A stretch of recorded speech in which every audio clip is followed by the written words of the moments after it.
दे अनन्तधर्मणस्तत्त्वं पश्यन्ति प्रत्यगात्मनः अनेकान्तमयी मूर्ति नित्यमेव प्रकाशताम् वन्दितु सर्वसिद्धे दोमचलमणोवमं गतिं पत्ते वोच्छामि समयपाहुड मिणिमो सुई केवली भणिदम।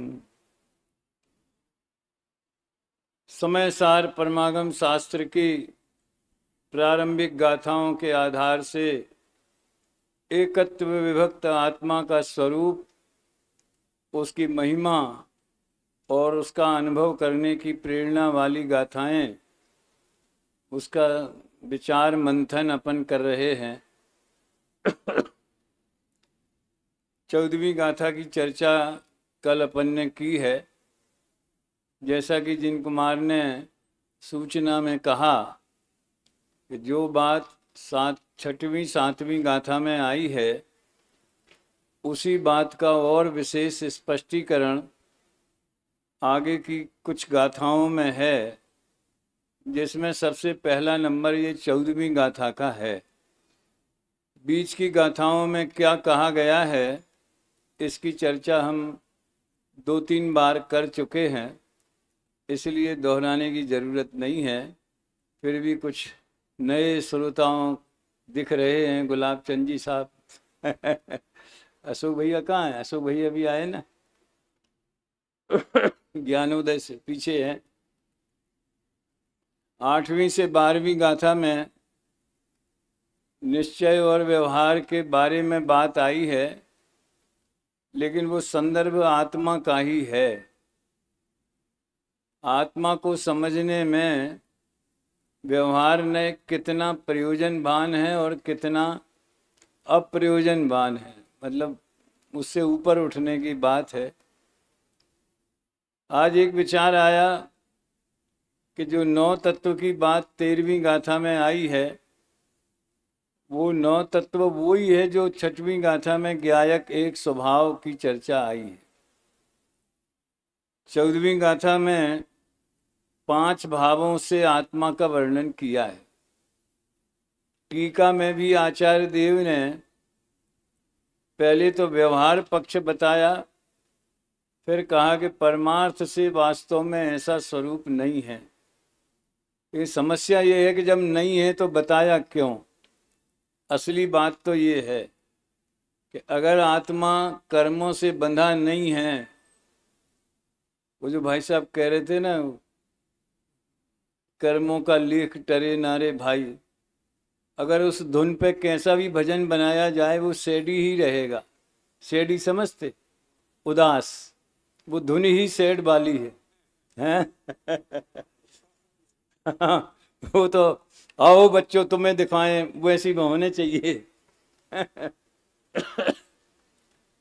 इसमें दादा ने हर गाथा के अंत में भावार्थ लिखा है। हेडिंग भावार्थ नहीं दिया। उनकी शैली ऐसी है कि ध्यान रहे। वो अमेरिका के कौन डॉक्टर थे जिनने 700,000 प्रतियां बंटवाई थी समय से? हाँ, डॉक्टर महावीर। उनको दादा बहुत याद इसलिए करते हैं कि हम पहले आपका ध्यान रहे वाला पैराग्राफ पढ़ लेते, फिर बाद में टीका पढ़ते हैं। जैसा कि कल मैंने कहा था एक दफे जयचंद जी छावड़ा के भावार्थ भावार्थ भावार्थ भावार्थ पढ़ लेना चाहिए, या अपन कोई भी गाथा शुरू करें पहले भावार्थ पढ़ लो। वो मैं पढ़ के सुनाता हूँ आपको, फिर 15वीं गाथा अपन प्रारंभ करेंगे। ध्यान रहे कि ये बद्ध स्पष्टादि भाव और अबद्ध स्पष्टादि भाव एक ही आत्मा में एक ही काल में विभिन्न अपेक्षाओं से एक साथ घटित होते हैं, माने रहते हैं। संसारी जीवों की बात है, सिद्धों की बात नहीं है। यानी हम वर्तमान में कर्म से बंधे हैं कि नहीं हैं? तो बंधे भी हैं, और उसी समय जब सिद्ध होंगे तब मुक्त होंगे, ऐसा नहीं। वर्तमान में ही स्वभाव की अपेक्षा देखा जाए तो हमारा शुद्ध चैतन्य स्वभाव वो कर्म को छूता भी नहीं, तो अबद्ध स्पष्ट हो गया। ये एक ही आत्मा की बात है, भिन्न भिन्न अनेक आत्माओं की नहीं। जो आत्मा जिस समय अशुद्ध नय से, देखो इस व्यवहार नय के कई प्रकार बताए हैं। अभी जो एक बात आ गई कि ध्रुव के लक्ष्य से पर्याय में निर्मलता आती है कि पर्याय पूर्ण हो जाती है। देखो हर चीज अपने आप में पूर्ण ही होती है। किसी बच्चे को अगर 100 में से 40 नंबर मिले तो 40 में पूरे हैं। हम 50 की तरफ से देखें तो कमी मालूम आएगी।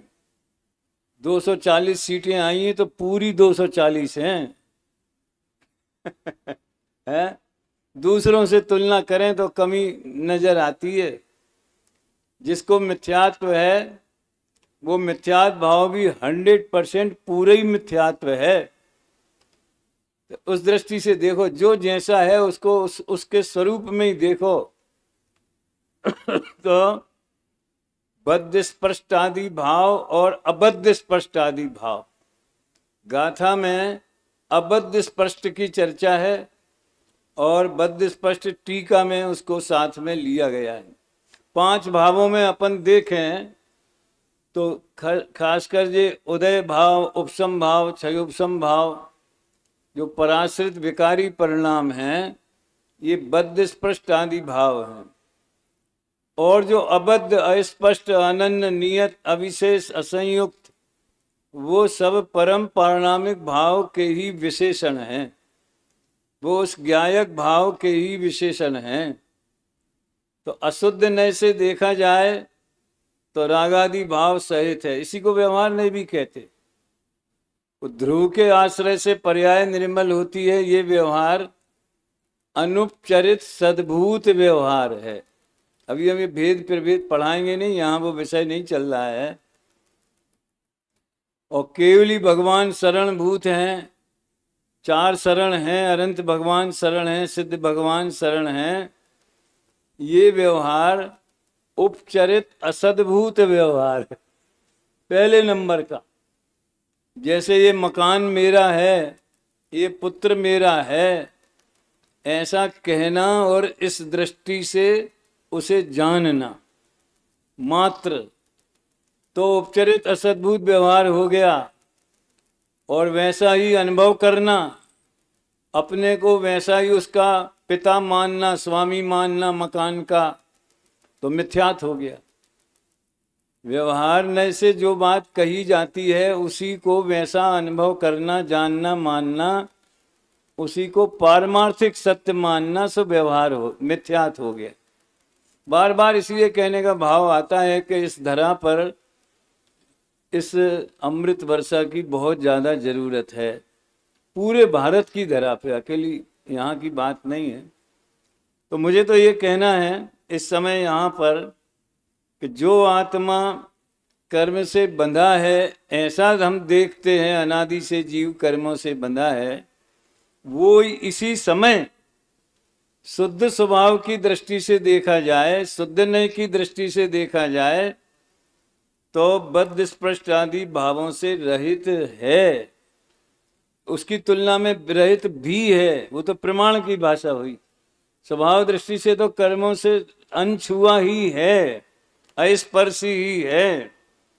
अब देखो अंत में एक बहुत सुंदर वाक्य लिखा उन्होंने, इसमें भी उनकी शैली के आधार पर बढ़िया अनुसंधान हो सकता है। इसमें कोई क्या करे, ऐसा लिखा है। इसमें कोई क्या करे, वस्तु स्वरूप ही ऐसा है। कोई ऐसा कहे ऐसा क्यों कहा आचार्यों ने, ऐसे 2 भाव क्यों, अरे है ना उसमें। आज मैंने गुरुदेव श्री का प्रवचन सार का 140वीं गाथा का प्रवचन, जो कि अरंत चैनल के क्रम में 154 नंबर का था शायद। गुरुदेव शुरू में थोड़ी सूक्ष्म बात है, लेकिन क्या करें, जो विषय सामने है वही पढ़ा जाएगा ना। ऐसा थोड़ी है कि प्रकरण कुछ भी हो और हम तो वही लगाएंगे जो हमारे अंदर भरा हुआ है। समझ में आया ना? है जो आपके चिंतन में है, जो आप कहना है, उसके आधारभूत ग्रंथ सामने रखो। निश्चय व्यवहार बताना है तो मोक्ष मार्ग प्रकाशक रखो, फिर छठवीं गाथा मत रखो। छठवीं बताना है तो छठवीं रखो। प्रसंगानुसार बात आती है, वो अलग बात। तो इस तरह से 14वीं गाथा की टीका की सबसे बड़ी विशेषता ये है कि इसमें आत्मा का स्वरूप व्यवहार की दृष्टि से देखा जाए, उसकी भी चर्चा की, लेकिन वो जाना हुआ प्रयोजनवान है। ये 12वीं गाथा में कह दिया था, जान लिया कि कर्मों का संयोग है, लेकिन वो संयोग को संयोग कब जानेगा? जब अपने को उस संयोग से भिन्न चित स्वभावाय भावाय चिन्मात्र ऐसा जानेगा, तो ये संयोग है, ये बात व्यवहार में चली जाएगी। और जिसे चैतन्य स्वभाव का भान नहीं है, वो कितनी भी व्यवहार की बात करे, अभिप्राय में मिथ्यात्व ही बैठा रहेगा। अपने को भूल कर जितनी भी चर्चा पर की होगी, सब मिथ्यात्व में जाएगी। और अपने को ख्याल में रखकर अपने लक्ष्य पूर्वक जितनी भी चर्चा पर की होगी, अरे स्त्री पुत्र की भी, वो व्यवहार में चली जाएगी। ये कमाल है अपना। इस तरह से इस गाथा में व्यवहार नय और निश्चय नय, दोनों नयों के सापेक्षता से आत्मा का वर्णन किया है। लेकिन जैसा कि कल मैंने 9वें और 10वें कलश को भी पढ़ा था, तो उसके समझ लो 13वीं और 14वीं के बीच में वो 2 कलश इसलिए आ गए कि देखो भैया, जब शुद्ध चैतन्य मात्र भाव का अनुभव होगा स्वसंवेदन ज्ञान में, तब न नए का विकल्प रहे कि निश्चय से ऐसा है, व्यवहार से ऐसा है, शुद्ध नय से ऐसा है, मैं तो पर्याय हूँ, मैं ध्रुव का अवलंबन करती हूँ। अरे ये बात तो दूर रही। मैं तो क्षणिक हूँ, लेकिन मैं ज्ञायक, मेरा वो त्रिकाली है। ये तो बहुत समझ लो डिफेक्टिव लैंग्वेज है। समझ में आया ना? मैं ही ज्ञायक हूँ, ये विकल्प भी नहीं रहता तो मैं विकल्प का अनुभव करता हूँ, ये विकल्प कहाँ से रहेगा? वो तो भेद हो गया। आप बढ़िया अपना प्रिय पदार्थ भोजन करते हैं, जिसको जो पसंद होवे, तो नाम लेना अच्छी नहीं है, नहीं तो लोग कुछ का कुछ समझ लेते। हमारे संजीव डोसा के नाम से इसलिए प्रसिद्ध हो गए। कोई भी XYZ, जो आप बुंदेलखंड का, आज गुरुदेव ने पूरन पुरी को याद किया था आज के व्याख्यान में, यहाँ नहीं, जो वहाँ चलता है हमारे रूटीन में। पूरन पुणी घी में डुबो डुबो करके खाते तो उसमें से घी निकलता रहता है, ऐसा याद किया था। जिस समय व्यंजन का स्वाद लेते हैं, उस समय ये अमुक व्यंजन है, इसका भी विकल्प खड़ा नहीं होता। और उस निर्विकल्प अनुभूति को भी शुद्ध नहीं कहते। ये बात 10वें कलश में थी। फिर 11वें कलश में, कलश तो नहीं पढ़ना, पर मुँह तो बनारसी दास जी का छंद बढ़िया है। उदगल सदगुरु कहें भव्य जीवन सो, तोरो तुरत मोह की जेल, समकित रूप लखो अपनो अरु, करो शुद्ध अनुभव को खेल। एक शब्द के संदर्भ बदल जाते हैं तो अर्थ कितने बदल जाते हैं? अनुभव का खेल करो, खेला मत करो। खेला और खेल में कितना फर्क हो जाता है। समकित रूप लखो अपनो अरु, करो शुद्ध अनुभव को खेल। कैसा करें? शुद्ध अनुभव रूप परिणमित होना, यही खेल है। इसके लिए आत्मा के लिए आराम शब्द का भी प्रयोग आया। आराम माने बगीचा, समझ में आया ना? और उसमें क्रीड़ा करता है। अमृतचंद्राचार्य के कलश में भी उपमा और रूपक की जो छटा है, वो कालिदास से कम नहीं है। संस्कृत साहित्य में कालिदास जो है, उपमा कालिदासस्य, इसके लिए बहुत प्रसिद्ध हैं। है, लेकिन वो तो श्रृंगार पोषक है और ये तो अध्यात्म पोषक अलंकारिक भाषा है। उदगल पिंड भाव रागादिक, इनते नाही तुम्हारो मेल, ये जड़ प्रगट गुपत तुम चेतन, जैसे भिन्न तो अरु तेल, सदगुरु कहें भव्य जीवन सो। आनंद ही निराला है, चाहे समय, वो भी तो नाटक समय सार है ना। अब इसके बाद में 2-3 कलश हैं, मैं उनका उल्लंघन करते हुए 15वीं गाथा पर आता हूँ। उन कलशों में भी जो आगे विषय आने वाला है उसी तरह की बात है। 11वां और 12वां कलश आया है। अब देखो, एक 13वां कलश में पढ़ता हूँ पहले, फिर 15वीं गाथा पढ़ेंगे अपन, हैं? सभी हाथ जोड़ ले में। आत्मानुभूतिरिति शोधनयात्मिकाया, मानुभूतिरिति शोधनयात्मिकाया, ज्ञानानुभूतिरियमेव किलेति बुद्ध्वा, ज्ञानानुभूतिरियमेव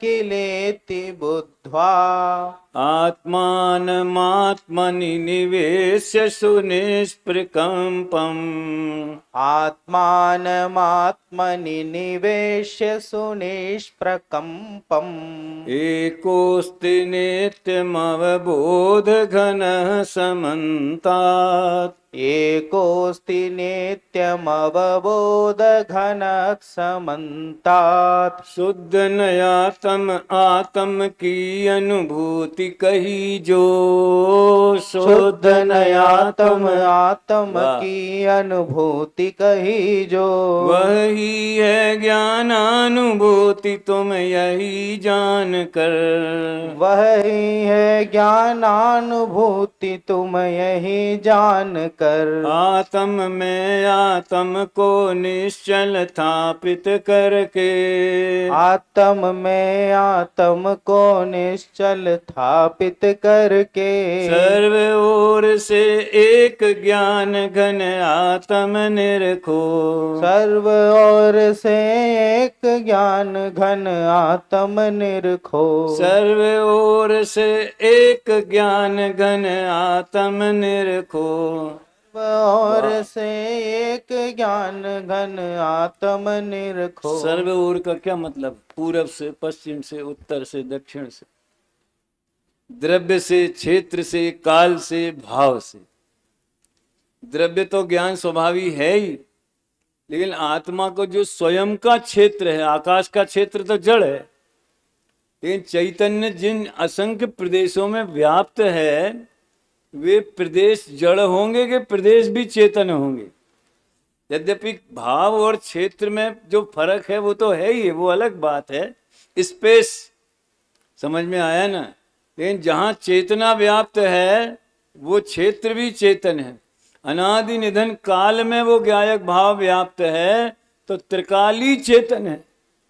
ज्ञायक त्रिकाली है, भाव तो भाव है ही। आप भूल नहीं गए हो तो शुरुआत के प्रवचन उपलब्ध हैं, जब 6वीं गाथा चली थी द्रव्य क्षेत्र काल भाव की 2-3 दिन। ये मैंने इसलिए ली है कि अनुभूति में क्या होता है, कौन से गुण की पर्याय है। देखो भैया, जो जैसे मनुष्य के शरीर में व्यवहार से देखें तो अष्टांग होते, 2 हाथ 2 पांव, हृदय, पेट, पीठ इत्यादि, लेकिन पहचान केवल चेहरे से होती। इसलिए जो आई कार्ड बनते हैं, यहाँ भी बने हैं ना, हैं, और उसमें चेहरे की फोटो लगाई, पासपोर्ट हो, आई कार्ड हो, पैन कार्ड हो, चेहरे की, ड्राइविंग लाइसेंस हो, चेहरा दिखाते। अकेला पेट दिखाने से क्या मतलब है। ऐसे अनंत गुण वो तो आत्मा के अंगोपांग हैं ही। चेहरा ज्ञान है, ज्ञान से पहचाना जाता है और पहचानने का काम भी ज्ञान ही करता है, और जिसको पहचानता है वो भी ज्ञान ही है। ज्ञान को ज्ञान से, ज्ञान के द्वारा ज्ञान स्वरूप में आस्वादन करना, दो चार कारक हो गए, बाकी और लगा लेंगे। ज्ञान के लिए, ज्ञान के आधार से कर्ता कर्म करण संप्रदान अपादान सब ज्ञान में, सर्व ओर से, सर्व ओर से, द्रव्य से, क्षेत्र से, काल से, भाव से। अब अनुभव में क्या विषय, एक बार रात्रि की चर्चा का प्रसंग था, सौभाग्य से हम भी हाजिर थे गुरुदेव श्री के। प्रश्न आ गया कि अनुभूति में कौन से गुण की मुख्यता है। तो गुरुदेव को उस समय धुन आनंद की लगी थी। बोले आनंद, आनंद का वेदन होवे तो अनुभूति कही जाए। और ये अपने समझ लो दर्शन पावट वगैरह में तो सम्यक दर्शन सीधा अपने ख्याल में नहीं आता। अशोक भैया, श्रद्धा गुण की पर्याय सीधे अपने ज्ञान की, छद्मस्त के ज्ञान की पकड़ में नहीं आती, लेकिन उसके साथ में जो अतीन्द्रिय आनंद प्रकट होता है, उस आनंद से ये निर्णय हो जाता है कि मुझे सम्यक दर्शन प्रकट हुआ है। तो सम्यक्त की पहचान अतीन्द्रिय आनंद से की तो व्यवहार हो गया। वहां पंडित जयचंद जी छावड़ा लिखते हैं, व्यवहारी सो संसारी, पंडित साहब राजन जी, व्यवहारी सो संसारी और संसारी को व्यवहार ही शरण है। अब वो किस प्रसंग की बात है और कहां से कहां लग जाती है। निर्मल दृष्टि से, निष्पक्ष दृष्टि से आग्रह मुक्त होकर स्वाध्याय करे तो भैया बीजारोपण तो यहाँ हो ही जाएगा रत्नत्रय का, उसमें चिंता की बात नहीं है। तो जैसे चेहरे से व्यक्ति की पहचान होती है, वैसे ज्ञान से, चेतना से, चैतन्य के व्यापार से आत्मा की पहचान होती। इसलिए तो उपयोगो लक्षणम। और सुनो, आप सहचारी जानकर या पूर्वचारी जानकर दर्शन को भी लक्षण में शामिल कर सकते, लेकिन वो तो आगम से हमने जाना। दर्शनोपयोग किसी पकड़ में नहीं आता, अवग्रह नहीं आता, ईहा नहीं आती। अवाय तक पहुंचे और वो कायम रहे तो ख्याल में आता। हमने ऐसा निर्णय किया है। वो मति ज्ञान के भेद हैं। कहने का आशय केवल इतना कि चैतन्य का व्यापार, चैतन्य का परिणमन, वो उपयोग वाला पाठ है भीतरा विज्ञान पाठमाला में। चैतन्य का परिणमन, चेतना, चैतन्य प्रकाश, वो आत्मा का लक्षण है। मेरा स्वभाव, मेरा लक्षण है। इसलिए ज्ञान की अनुभूति को ही आत्मा की अनुभूति कहते। क्यों? क्योंकि ज्ञान ही आत्मा है। आत्मा ज्ञानम स्वयं ज्ञानम ज्ञानात अन्यत करोति किम। जब शुरू में हमने सोनगढ़ गए तो वहां लघु सिद्धांत प्रवेशिका की क्लास में बैठे। जघन्य वर्ग कहते थे उसको, जघन्य वर्ग, सबसे पहली क्लास। तो मंगलाचरण में वही, पहले मंगलम भगवान वीरो, फिर आत्मा ज्ञानम। हमको बड़ा आश्चर्य हुआ कि ये बीच में काय को डाल दिया। फिर आत्मा ज्ञान स्वरूप है और स्वयं ज्ञान स्वरूप है। ये डबल करने की क्या जरूरत है? स्वयं ज्ञानम, इसका मतलब ये है, नैयायिक लोग ऐसा मानते हैं कि द्रव्य अलग है और गुण अलग है, भिन्न भिन्न पदार्थ है, और समवाय से वो एक दूसरे से मिल जाते। ये आप तो परीक्षा वगैरह में बहुत आती चर्चा अन्य ग्रंथों नैयायिकों की।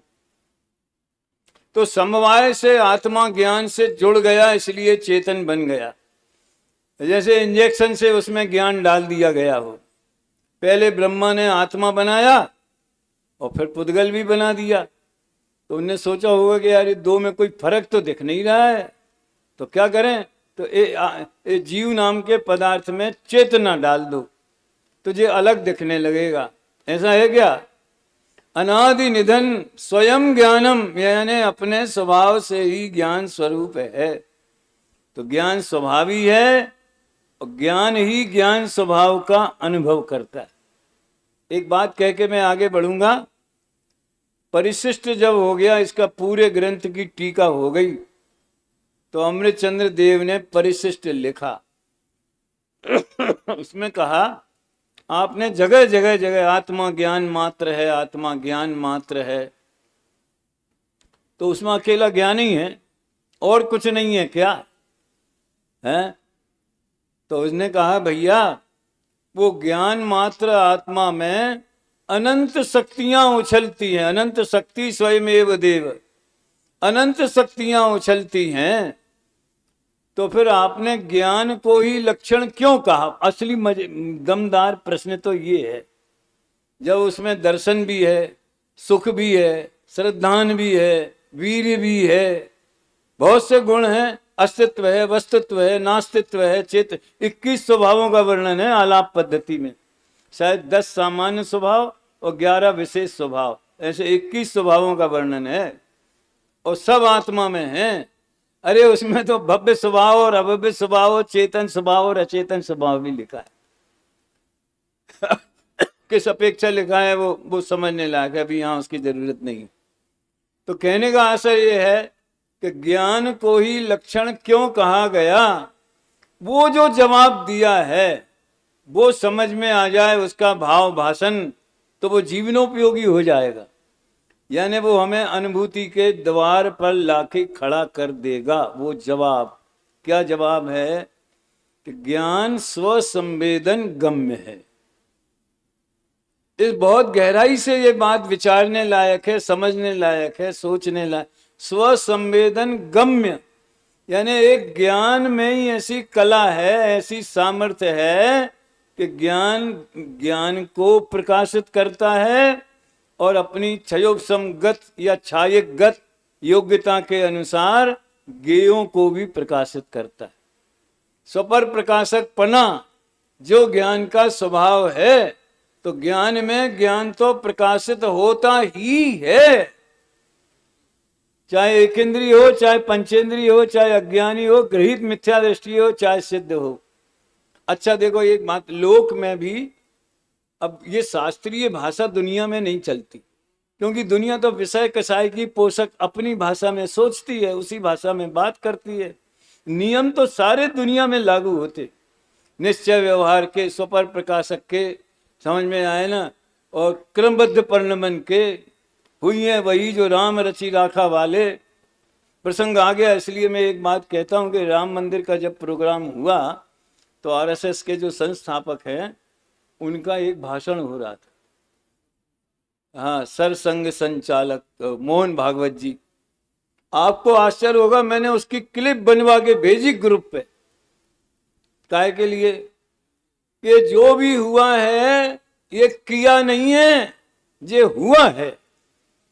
वेरी गुड है। ये जो भी हुआ है वो किया नहीं है, वो हुआ है। और ये साल 2 साल में हो गया हो, सुप्रीम कोर्ट के ऑर्डर से हो गया हो, ये 500 वर्षों से जो पुरुषार्थ किया, सुनना ध्यान से, जो पुरुषार्थ किया जा रहा था उससे भी नहीं हुआ है, वो इसी समय होना था सो हुआ है। धन्य है उन्हें अगर जी आत्मा अनुभूति के संदर्भ में जीव इस बात को समझे तो अंतर्मुख होता है। नहीं तो दुनिया तो, दादा तो कहते हैं, हम तो चौराहे पे क्रमबद्ध पर्याय सुनाते हैं और सब दुनिया मानती है कि हम करता नहीं है, हुई है वही जो राम रचि राखा। और ज्वलंत 4 तारीख का उदाहरण मेरे तो उदाहरण के लिए काम में लेता हूं। मैं पूर्ण अराजनीतिक व्यक्तित्व हूं, समझ में आया ना। हमारा क्षेत्र ही दूसरा है, जन्म से ही हम गुरुदेव की धारा में हैं, मतलब 16 साल की उम्र से। तो क्या हुआ है, कितना पुरुषार्थ, 2004 और 2014 पुरुषार्थ से सिद्धि। जिसे हम पुरुषार्थ कहते हैं वो पुरुषार्थ है नहीं। थोड़ी ये बात भी सुन लो मजेदार। 2004 में समझ में आया ना, सोनिया जी ने बहुत मेहनत की थी जो आज मोदी जी ने करी। उस समय देवलाली में शिविर लगा था, आप में से बहुत से लोगों ने देखा सुना होगा, राजन जी। और उनको मेजॉरिटी आ गई, 2004 में मेजॉरिटी आ गई सरदार जी तो अपने, वो तो दूसरी जगह थे, वो तो सांसद थे, वो तो बैठे ही रहे, उनने एक भी रैली वैली कुछ नहीं। सरदार जी माने मनमोहन सिंह जी। अब उनने निर्णय किया इनको बनाएंगे, और सब रे उखड़ पड़े गए, इन्हें नहीं बनने देंगे। तो 2 घंटा पहले उन्हें मालूम पड़ा कि मुझे प्रधानमंत्री बनना है। जितने धूल छानी, महीनों धूप में धूल छानी, वो नहीं बन पाया, और जिसने कुछ नहीं किया वो बन गया। बोलो कौन सा पुरुषार्थ, कौन सी योग्यता।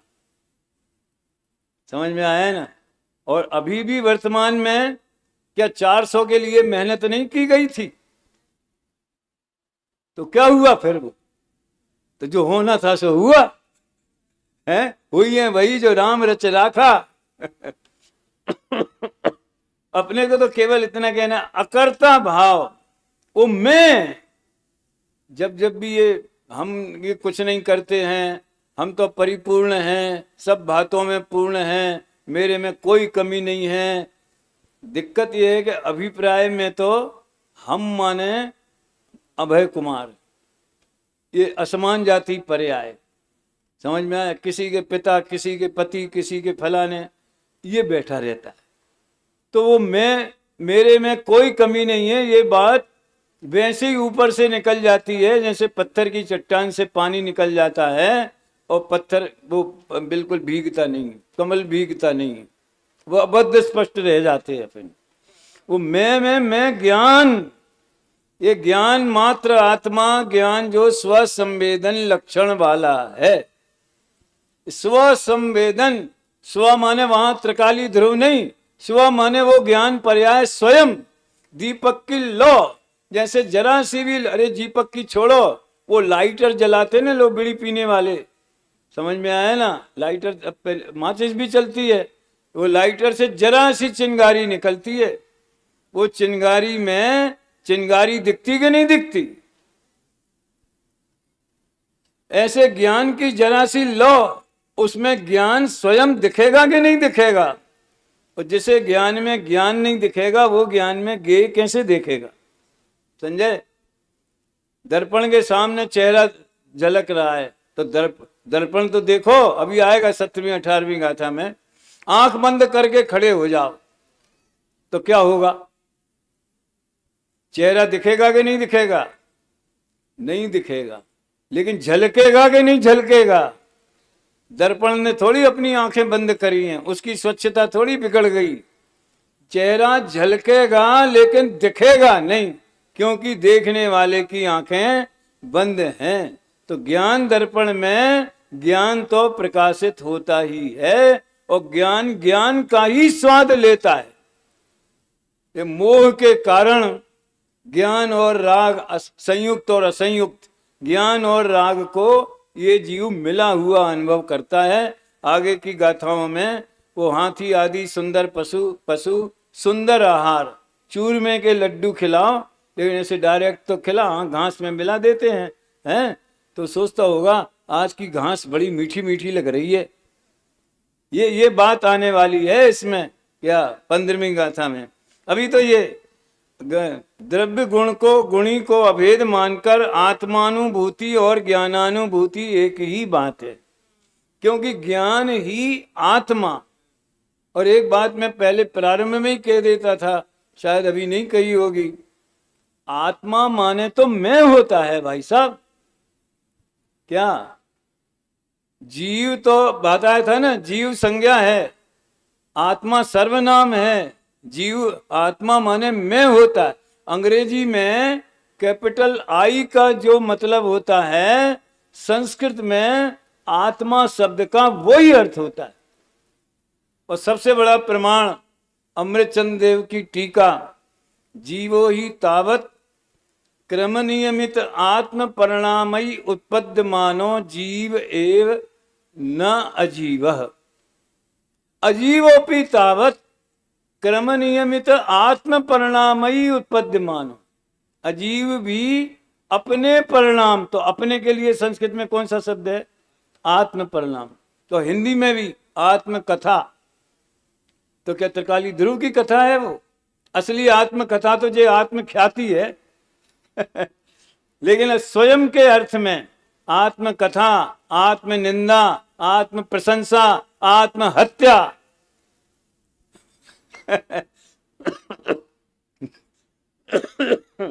इसलिए जब जब ये कहा जाए कि ज्ञान ही आत्मा है, इसका मतलब ये है कि मैं ज्ञान हूं। मैं आत्मा हूं माने क्या? मैं ज्ञान हूं।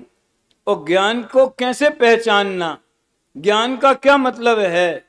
तो जो ज्ञान की क्रिया है ना, जानन क्रिया। अब देखो, व्यवहार से परमार्थ का प्रतिपादन, ये पंखा जानने में आता है, समझ? किस में? पंखे का ज्ञान किस में हो रहा है? पंखे में कि ज्ञान में? पंखे में तो क्या ज्ञान होगा, है वो तो जड़ है। तो ये पंखा है, ऐसा ज्ञान ने जाना। तो अगर वो ज्ञान का परिणमन नहीं हो रहा होता तो ये पंखा किसमें जानने में आता? तो ज्ञान की पर्याय ज्ञान गुण को सिद्ध करती है, और ज्ञान गुण से आत्मा सिद्ध होता है, क्योंकि द्रव्य के बिना गुण होते नहीं है, गुण द्रव्य के ही आश्रय से होते। आपको एक छोटा सा एक मिठाई का टुकड़ा खिलाया गया, तो उसमें जो मीठा स्वाद आया आपको, तो मीठे का स्वाद, अभी तो अपन ज्ञान की बात नहीं करें, तो उसमें जो मिठास है वो क्यों है, कहाँ से आई? क्योंकि उसमें मीठा, शक्कर या मिश्री ऐसा कोई भी पदार्थ उसमें डाला गया है। तो मिठास जो परिणमित हो रही है वो तो पर्याय, और जो मीठा स्वाद है, मिष्ट रस, वो गुण, तो वो किस में होता है? वो पुद्गल में होता है। इस तरह से पर्याय से द्रव्य गुण का और गुण से द्रव्य का निर्णय किया जाता है। इसको न्याय की भाषा में अन्यथा अनुपत्ति, हेतु से साध्य का ज्ञान कहते हैं। सिंपल बात है, जानना जानना जानना। और अभी मैं एक बात और कह रहा था कि दुनिया में ऐसा कौन है कि मुझे सब पता है, मैं सब जानता हूं, हमको ज्यादा मत समझाओ। ऐसे जो प्रयोग भले कषाय के कारण होते, ये मैं जानता हूं, मैंने इतने शास्त्र पढ़े हैं, मैंने इतने ग्रंथ पढ़े हैं, मैंने ये जाना, ऐसा अनुभव जगत करता है कि नहीं करता है? समझ में आया ना? तो अनुभव नहीं करे तो बोले कैसे कि हमें जानते हैं, हमें पता है, ऐसा बोलते हैं ना। तो ये हम जानते हैं, ये जानन पर्याय। क्या जानते हैं, कैसे जानते हैं? इंद्रियों से जानते हैं कि ज्ञेयाकार को जानते हैं। ये कथा छोड़ो, अभी ये थोड़ी देर बाद आएगी, 2-3 दिन बाद। आज कौन सी तारीख हो गई? 6 हैं, अभी तो 10 तारीख तक है ना मामला। 11 को तो नहीं होगा शायद, अब होगा सो होगा, देखेंगे। दीक्षांत समारोह। इस तरह से कहने का आशय केवल इतना, मैं जानता हूं। अरे भैया, कितनी प्यारी बात है। मुझे भैया परमात्मा जी, शायद दादा ने जब लिखा होगा तब उनने भी नहीं सोचा होगा। बाल बोध भाग 1 बड़े दादा ने लिखी, बाल बोध भाग 1, उसके जीव अजीव नाम के पाठ में एक हीरालाल और एक ज्ञानचंद। समझ में आया ना? वाह, मेरा कितना अच्छा नाम है, हीरालाल बोलता है। तो ज्ञानचंद कहता है, हीरा कीमती अवश्य होता है, लेकिन है तो जड़, अजीव। तो क्या तुम अजीव बनना पसंद करते हो? फिर उनकी आपस में चर्चा चली कि जीव किसे कहते हैं। बाल बोध भाग 1, जिसमें सिर्फ जीव और अजीव की परिभाषा बताई। अच्छा भाई, अब अंत देखो, उसका अंत देखो। अच्छा भाई ज्ञानचंद, अब मैं समझ गया। क्या समझ गए? कि मैं जीव हूं, मुझ में ज्ञान है, और मैं ज्ञान से जानता हूं। ज्ञायते अनेन इति ज्ञानम, वो लिख दिया उसमें। समझ में आया ना? एक छोटे से बच्चे, वो भाई साहब के सामने बैठा था ना, वो जो जवाब दे रहा था कि मुंह से बाद में आ जाएंगे। मैं जीव हूं, मुझ में ज्ञान है, तो ज्ञान का फालतू पड़ा रहता है, तिजोरी में बंद है? नहीं, मैं ज्ञान से जानता हूं। द्रव्य का पहला वाक्यांश द्रव्य, उसका दूसरा हिस्सा गुण, और तीसरा हिस्सा पर्याय। बोलो, द्रव्य गुण पर्याय तीनों ज्ञान में, सर्व ओर से एक ज्ञान घन, द्रव्य से, गुण से, पर्याय से, उत्पाद से, व्यय से, द्रव्य से। उपाधियों को मत देखना। राग द्वेष वो पर्याय का स्वरूप नहीं है, स्वभाव जरूर कह सकते, उसमें पैदा हुआ ना, इसलिए। लेकिन वो ज्ञान पर्याय का, और ये भी जो बात अपन कहते हैं ना, पर्याय में कोई कमी नहीं है, ये नहीं है, वो नहीं है, वो ज्ञान पर्याय की मुख्यता से समझना। उपयोग कभी मलिन नहीं होता, उपयोग में धूल नहीं लगती, ऐसा आलिंग ग्रहण के बोलों में आता है। जैसे जब सूर्य का प्रकाश निकलता है, धूल के कण दिखाई देते हैं, तो प्रकाश मेला हो जाता है। समझ में आया ना? ग्रहण नहीं लगता उसमें, तो उपयोग किसी दूसरे चीज को ग्रहण नहीं करता। प्रकाश तो सदैव प्रकाश रूप रहता है। ये ज्ञान की अनुभूति की बात। आज तो भूमि कहीं ज्यादा हो गई, लेकिन वो विषय ही था। अभी अपन 15वीं गाथा शुरू करते हैं, सभी उसका पाठ करें। विनय से हाथ पैर जोड़, सॉरी हाथ जोड़ ले, पैर भी जोड़े हुए तो ठीक ठाक कर ले। जो पश्यति अपाणम, जो पश्यति अपाणम, अबद्ध पुट्टम अनन्नम विशेषम, अबद्ध पुट्टम अनन्नम विशेषम, अपदेश संत मध्यम, अपदेश संत मध्यम, पश्यति जिन शासनम सवम, पश्यति जिन शासनम सवम, अबद्ध पुट्ट अनन्य अरु अविशेष जाने आत्म को, अबद्ध पोठ अनन्य अरु अविशेष जाने आत्म को, द्रव्य एवं भाव श्रुतमय सकल जिन शासन लहे, द्रव्य एवं भाव श्रुतमय सकल जिन शासन इसके बाद लहे। थोड़ा इशारा किया था भैया, सिद्ध चक्र विधान छंद नंबर 301 सातवीं पूजा, 500 वर्ग है ना उसमें। क्या किस संदर्भ में याद किया था? उपाध्याय परमेष्ठी की पूजा प्रारंभ हुई है। पहला छंद, संपूर्ण श्रुत सार निजातम बोध लहानो बा। आत्मज्ञान ही ज्ञान है, शेष सभी अज्ञान। अच्छा, क्यों है अज्ञान? ये इतना जो किसी ने पीएचडी कर ली, जो संस्कृत जानते हैं, सही जानते, हिंदी जानते, व्याकरण जानते, कोई ज्योतिष जानता, वो ज्ञान है कि अज्ञान है? राजेश देखो भैया, फार्मूला समझ लो उसको अज्ञान क्यों कहा। मोक्ष मार्ग में जो सम्यक दर्शन ज्ञान चारित्राणी मोक्ष मार्ग है, वो सम्यक ज्ञान तो आत्मज्ञान को ही कहते। पर वस्तुओं का ज्ञान यथार्थ होवे कदा, वो पर की अपेक्षा। इसका वर्णन समझना हो तो मोक्ष मार्ग प्रकाशक के चौथे अधिकार में टोडरमल जी ने मिथ्या ज्ञान का स्वरूप लिखा है, बहुत मार्मिक। मैंने 2-4 बार तो अपने जयपुर के शिविरों में लिया उसको। 2 प्रकरण, अगर 7 तत्व की भूल लेना हो तो चौथे और 7वें में दोनों जगह आई है, तो दोनों में क्या अंतर है, ख्याल में आया? तो उसमें जितनी ये गद्दी जो है ना, ये सभा, ये स्वाध्याय है सामूहिक, और ये मोक्ष मार्ग के प्रयोजन से है, आत्मानुभूति के प्रयोजन से, सम्यक दर्शन के, जो भी कहो। तो यहाँ ज्ञान वो ही कहा जाएगा जो मोक्ष मार्ग का अंग होवे।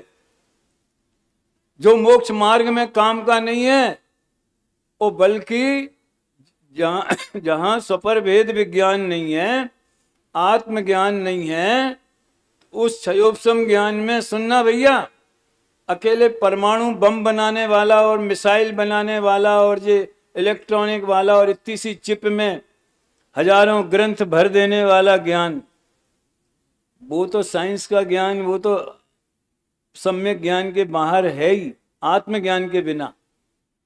11 अंग 9 पूर्व का ज्ञान, शास्त्र का ज्ञान, यदि आत्मज्ञान नहीं है तो क्या है?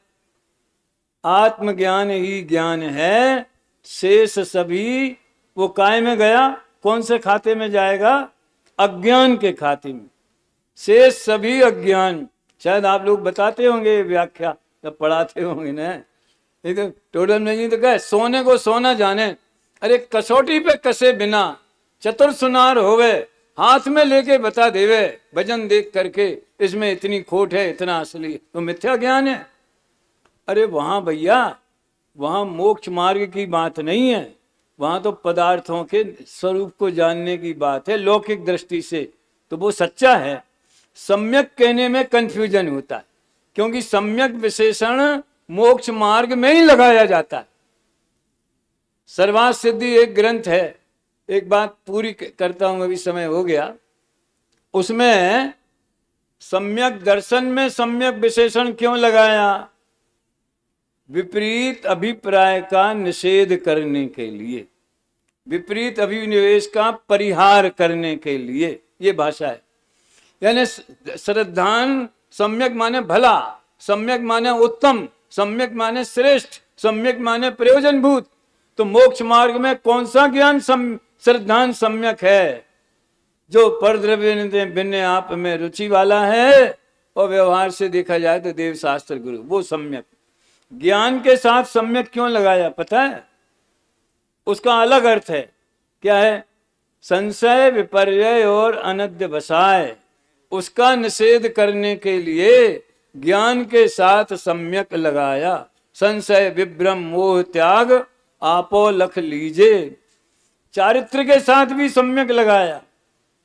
वो कल की प्रवेशिका की क्लास में शायद शाम को पढ़ाया जा रहा था, वो अज्ञान पूर्वक गृहीत मिथ्या चारित्र का स्वरूप क्या है, हैं?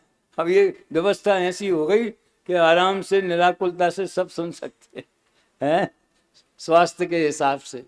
क्यों लगाया? क्यों लगाया? हमारी उम्र, हमारे उदय के हिसाब से हमें मिलेगी, तुम्हारे उदय के हिसाब से तुम्हें हाजिरी देना पड़ेगी पूरी। समझ में आया ना? समझो भैया, चारित्र के साथ सम्यक शब्द क्यों लगाया है? ये क्या बोलते हैं, ख्याति लाभ पूजादि चाह, धरि करण विविध विध देह दाह, आत्म अनात्म के ज्ञानहीन जे जे करनी, जे जे करनी। उसमें वो पाप क्रिया की करनी कुतब वाली बात नहीं, ये भी सब आ गया।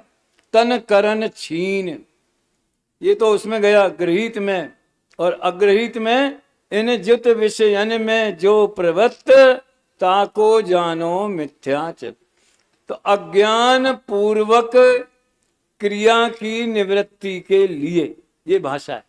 चारित्र के साथ सम्यक का क्या मतलब है? अज्ञान पूर्वक क्रिया की निवृत्ति के लिए।